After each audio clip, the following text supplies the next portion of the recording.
আমি এই চোখে দেখতে লেগেছি আগামী দিন আপনাদেরকে নামাজ পড়তে বারণ করা হবে। এই চোখে আমি দেখতে পেয়েছি আগামী দিন আপনাদের শরিয়াত থেকে সরানো হবে। এই চোখে আমি দেখতে পাচ্ছি আগামী দিন আপনাদের ঘরে এই দেশেতে ভিখারি হয়ে যাযাবর হয়ে থাকতে হবে। আগামী দিন আমি আপনাদের দেখতে পাচ্ছি আপনাদের যে ধর্মীয় অধিকার সেটা হরণ করা হতে লেগেছে। আমি আপনাদেরকে ভাবাই, আমার আব্বা জানেরা, আমার আম্মা জানেরা, আমার বোনেরা, আমার ভাইয়েরা, হাতিকে দেখেছো? হাতির দেখাবার দাঁত আলাদা থাকে, চিবাবার দাঁত আলাদা আছে।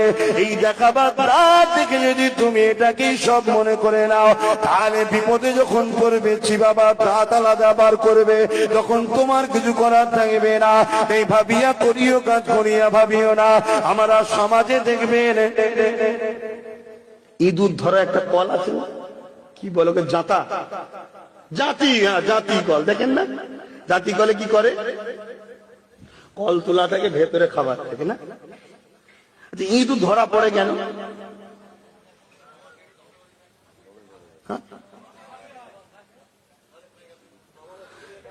ইঁদুরের এইটুকু জ্ঞান নেই যে এত ওপেন ফ্রি খাবার রাখলো কে।